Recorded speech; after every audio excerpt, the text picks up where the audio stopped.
They say thunder announces a storm, but with Prince Harry and Meghan, the loudest sound right now is the silence that followed Tom Bower dropping his next move.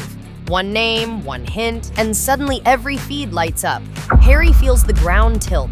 Meghan reads the room like a strategist who's seen this play before. No red carpet, no glossy portraits. Just a question hanging over everything. Who controls the frame when the frame won't sit still? Tom Bower isn't a blogger fishing for clicks. He's the veteran biographer whose titles make boardrooms reach for the crisis binder. That reputation collides directly with a brand Harry and Meghan have spent years curating. Privacy guarded, stories packaged, purpose forward. When a voice like Bower's leans in, it doesn't just test their popularity, it tests the scaffolding that holds the whole story up. And across the Atlantic, the other actor in this drama says almost nothing. Buckingham Palace keeps to the cold, calculated mantra, never complain, never explain. For an audience trained by the internet to fill every silence, that quiet becomes a megaphone. It shifts the spotlight, reshapes the stakes, and forces Harry and Meghan to decide how much to speak and how much to let time do the talking. Because this isn't just a week of headlines. It's the uncomfortable place where legal chess, PR triage, and legacy all meet. Harry wants control. Meghan wants clarity. Bower wants to publish. And the Crown? The Crown is perfectly content to let the room lean closer. Tom Bower isn't new to controversy. He manufactures it with research, footnotes, and interviews that make powerful people flinch. His track record, politicians, moguls, media figures, tells you why one hint from Bower can freeze a room. The message isn't subtle. If he's circling, there's a reason. That reputation alone puts Prince Harry and Meghan on defense before a single chapter lands. Harry understands velocity. He's watched throwaway lines turn into week-long storms. He's learned that the first 24 hours decide whether you're steering the headlines or strapped to the roof of them. Meghan understands choreography. She builds windows carefully, when to show, when to shade, how to make a reveal feel intentional. When Bower signals incoming, their skill sets collide with his specialty, making private pressure feel public. What makes this moment different is the arena. Harry and Meghan operate in a hybrid space, part royal legacy, part Hollywood marketplace, where every rumor is priced in real time. The palace plays the long game, studios play the quarter. That split attention means Bower's tease doesn't just stir curiosity, it affects calendars, meetings, and the appetite of partners deciding how close to stand. So the spark isn't a quote, it's the credibility behind it. When Bower leans forward, people stop scrolling and start waiting. And waiting creates its own weather. But that pause is exactly where the Sussex brand usually moves next. Fast, precise, and determined to flood the zone. The Sussex brand runs on two currents at once, Harry's inherited magnetism and Meghan's modern playbook. Together, they package access, vulnerability, and purpose. Documentaries with confessionals, podcasts with Polish, appearances that feel curated rather than casual. It's not accidental. Meghan understands cadence. Harry understands consequence. When they move in sync, the story feels inevitable. That momentum crashes into a colder force. Buckingham Palace's refusal to perform on command. Never complain, never explain is more than tradition. It's a temperature control system. By saying less, the Crown invites everyone else to oversay. The contrast is brutal on camera. Harry sounds urgent. The institution sounds eternal. For audiences conditioned to read tone as truth, that imbalance writes its own subtext. Meghan knows the optics. The more she clarifies, the more the internet asks why clarification was needed. Harry knows the trap. If he answers every ripple, he feeds the tide. Their advantage, narrative fluency, can quickly become a liability against Buckingham's stillness. Silence isn't neutral in this world. Silence is strategy that shifts the frame without lifting a finger. So the wall holds, and the brand adjusts. Meghan leans toward forward-looking projects. Harry leans toward service and resilience. Yet both understand the larger game. Keep the focus on what they build, not what they battle. But holding that focus gets harder when the next shock isn't a headline. It's a whole playbook of crisis moves waiting to be deployed. When pressure spikes, Meghan's communications instinct is to outpace the conversation rather than outshout it. That means calibrated visibility, a values-forward charity update here, a clean project announcement there, and a short, memorable quote that travels well without sounding defensive. The goal isn't to deny oxygen to Tom Bower, it's to overwhelm the feed with alternatives that feel more worth your time.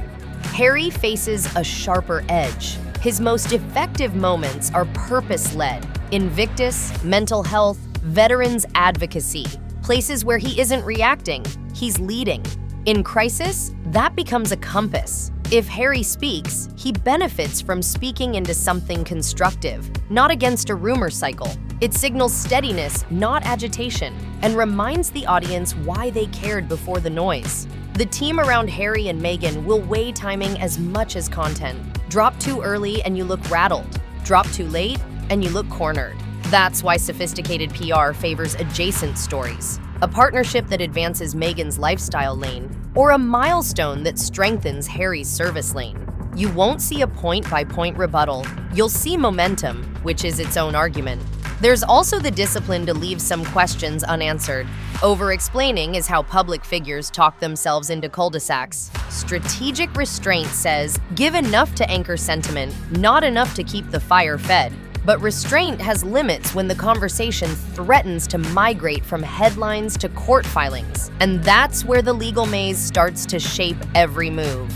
Just sue sounds clean. In reality, it's a thicket. Pre-publication challenges are rare because veteran authors build their manuscripts like bunkers. Source notes, corroboration, legal reads before print. In the UK, defamation law favors claimants more than in the US, but discovery cuts both ways. And discovery doesn't care about brand tone. Invite a lawsuit, and you might be inviting an audit of your own paper trail. For Prince Harry, the risks are layered. Go hard too early and you validate the very discussion you want to bury. Wait too long and silence looks like surrender. Even a strongly worded legal letter can backfire if the other side can show due diligence. That's why high-profile teams often choose a scalpel over a hammer. Narrow corrections, precise denials, and carefully framed statements that protect credibility without amplifying speculation. Meghan understands the cost of turning a narrative into a case. The minute a question becomes litigation, calendars clog. Meetings shift from creative to defensive. Headlines stop being about projects and start being about procedure. Legal wins can take months. Reputational losses can happen in minutes. So the smarter move is often containment. Address what's necessary, then redirect attention to work that stands on its own. None of this feels satisfying to an audience hungry for a knockout, but the quiet truth is that most high-stakes conflicts aren't decided by a gavel. They're decided by time, consistency, and output. The law sets boundaries. The feed sets temperature. And while the lawyers keep the guardrails up, another calculation is happening in parallel. Inside studios and boardrooms where reputations are line items on a slate.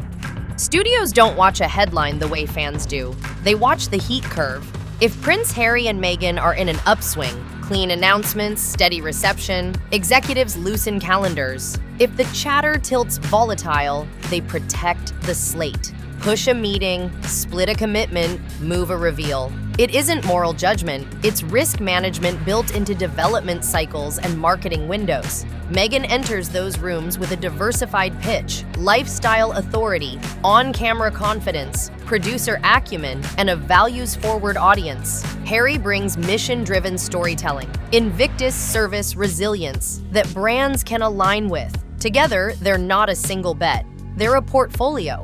But portfolios thrive on predictability. If the narrative turns jagged, the ask quietly changes from "what can we make together?" to "when is the moment to make it?" Buyers also weigh brand adjacency. Does a project with Meghan brighten a platform's tone? Does a doc with Harry deepen credibility around purpose? If yes, executives will weather noise for a bigger payoff. If the upside looks murky, they'll pivot to safer heat. Hollywood remembers everything but commits to nothing until the pitch is undeniable and the timing feels calm. That's why the smartest move for the couple is momentum that doesn't depend on the news cycle. Releases that stand whether Tom Bower speaks or not. Beats that land even if Buckingham Palace stays silent. When the work is its own headline, the calendar stops blinking red. But there's one more battlefield that doesn't look like a battlefield at all, because it uses nothing but quiet to change the story. Silence is not absence, it's choreography. Buckingham Palace has refined the tactic for generations. Hold the line, let the counterparty exhaust themselves, and watch tone turn into the tell. When the crown stays still and Prince Harry appears kinetic, the contrast alone writes a story. Institution as granite, individual as weather. Viewers end up debating energy, not evidence. And in public life, energy often wins the argument. That stillness creates a vacuum the internet can't resist filling. Unanswered questions become community puzzles. Timelines get spliced, clips get resurfaced, and theory masquerades as analysis. Meghan knows the danger there. If she supplies too much detail, she's accused of over-explaining. If she supplies too little, she's accused of evasion. The risk is not a single headline. It's a slow drift in sentiment, hesitation before belief. The counter to engineered quiet isn't louder noise, it's consistent identity. When Harry shows up in spaces that don't require explanation, veterans, service, recovery, the conversation recenters. When Meghan ships work that feels aspirational and useful, wellness, craft, community, the algorithm remembers why her audience followed. Momentum isn't made by winning debates, it's made by outlasting them. In the end, silence plants seeds, but so does delivery. If the palace bets on time, Harry and Meghan can bet on throughput, releases that land clean, chapters that don't hinge on a rebuttal, a calendar that feels inevitable rather than reactive. That's how you mute a quiet battlefield. You make the next thing too good, too clear, and too timely to ignore. When the noise fades, the scoreboard isn't headlines, it's work on the board. Prince Harry and Meghan don't need to win every argument to win the arc. They need releases that feel inevitable, projects that travel without a chaperone, and a rhythm that turns the feed into a footnote. That's how speculation loses altitude. Not from a takedown, but from a timeline stacked with things that matter. Tom Bower will publish. Buckingham Palace will ration words. The internet will do what it always does. Rush to the loudest room, then leave. The only lever either of them truly control is output.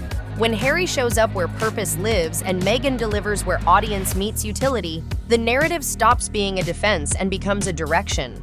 You don't out-yell doubt, you outlast it. Every public figure eventually makes a choice between being discussed and being defined. Discussion is reactive, hungry, endless. Definition is slower, steadier, and far more durable. If Harry and Meghan keep choosing definition, service, craft, consistency, their story won't be decided by silence or scandal. It will be decided by a body of work that made the side chatter feel small. Legacy doesn't grade on trending.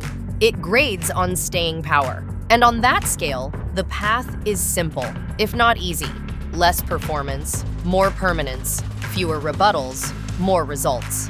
That's the quiet answer to a loud season, and the only one that keeps paying dividends when the cameras look away.